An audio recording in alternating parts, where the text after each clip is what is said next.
He is known for being a German Lutheran philosopher from Königsberg. He is recognized for his role as one of the leader figures of Post-Kantian philosophy. His name is Johann Georg Hamann. Johann Georg Hamann, known as the Wizard of the North, was a German Lutheran philosopher who made a significant impact on Post-Kantian philosophy. Born in Königsberg, he became a prominent figure in the Counter-Enlightenment and Romanticism movements. Hamann's teachings not only influenced his student J.G. Herder but also caught the attention of renowned thinkers like Goethe and Kierkegaard, who considered him to be one of the finest minds of his time. Hamann's ideas were shaped by his encounters with the works of Hume and Rousseau. He introduced Immanuel Kant, another philosopher from Königsberg, to the writings of Hume, awakening Kant from his dogmatic slumber. Unlike Hume, who was critical of Christianity, Hamann used Hume's views to argue in favor of the faith. Hamann's philosophical contributions extended beyond his contemporaries. He had a profound influence on the likes of Hegel and Jacobi, who drew inspiration from his ideas. Even before the linguistic turn became prominent, Hamann advocated for the replacement of epistemology with the philosophy of language, recognizing the crucial role language plays in shaping our understanding of the world. Johann Georg Hamann's legacy as a philosopher continues to be celebrated for his unique perspectives, his support of Christianity, and his influence on subsequent generations of thinkers.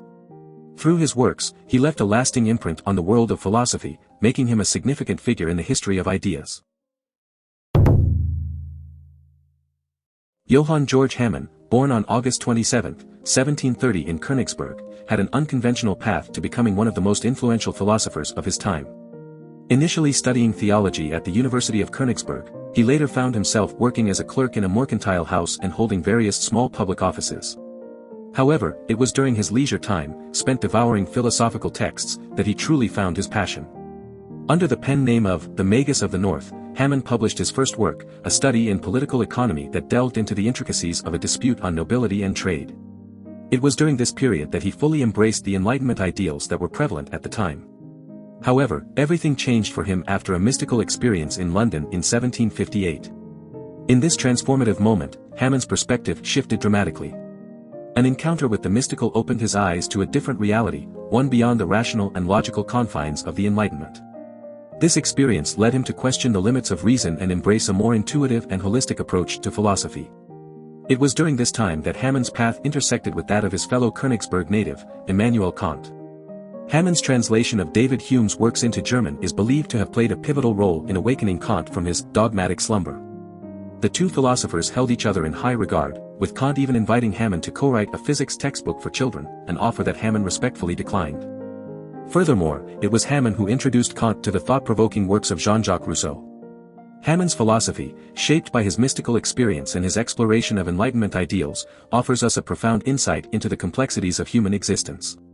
His famous quote, "My life will recur in exactly identical fashion," reflects his belief in the cyclical nature of life and the interconnectedness of all things.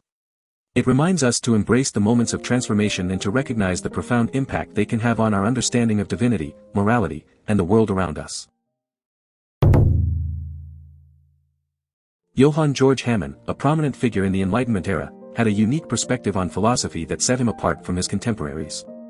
While many philosophers of his time placed great faith in autonomous reason and the ideals of the Enlightenment, Hamann held a deep distrust for such concepts. He believed that reason, when detached from its embodiment in faith, fell short in addressing the fundamental questions of philosophy. In his pursuit of a solution to these philosophical quandaries, Hamann came to a profound conclusion: faith in God was the only answer. He believed that true understanding and meaning could only be found through a connection to the divine. This perspective set him at odds with many of his Enlightenment peers, who relied solely on reason and empirical evidence. Hamann's philosophy was greatly influenced by the ideas of David Hume, another renowned philosopher of the time. Like Hume, Hamann believed that faith and belief played a crucial role in shaping human actions, surpassing the power of knowledge alone. He argued that the effectiveness of a concept lay not in its inherent qualities, but rather in the habits and beliefs it reflected. This perspective made Hamann an Aristotelian, in contrast to Kant, who was seen as a Platonist about reason. While Kant believed in the disembodied nature of reason, Hamann saw it as inherently connected to the human experience. For Hamann, philosophy was not simply an intellectual exercise but a deeply personal and spiritual journey. Johann Georg Hamann, known for his unique and reactive approach to philosophy, had a profound impact on the intellectual landscape of his time. His writings, consisting of small essays, stood out for their brevity and their ability to draw upon a wide range of references and analogies. Instead of asserting his own position, Hamann's main mode of thinking was to engage with and respond to the work of others. One of Hamann's notable works, Golgotha and Sublimity, by a Preacher in the Wilderness, was a direct response to Moses Mendelssohn's Jerusalem, or On Religious Might and Judaism.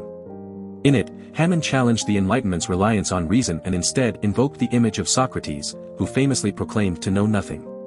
By doing so, Hamann questioned the limitations of rationality and the need for a more holistic approach to understanding. In his essay, Socratic Memorabilia, Hamann further critiqued the Enlightenment by emphasizing the importance of aesthetic experience and the role of genius in intuiting nature.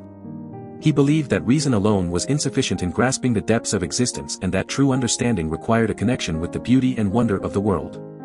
Throughout his life, Hamann's writings were published in fragments, with some of them compiled in works like Sibyllinische Blätter de Magus aus Norden. However, it was in the comprehensive editions by Kramer and Roth that his ideas were made more accessible. These editions, such as Leben und die Schriften de Magus in Norden and Schriften und die Briefen, provided a deeper understanding of Hamann's philosophy to future generations. Hamann's philosophy, with its emphasis on the limitations of reason and the importance of aesthetic experience, continues to resonate today.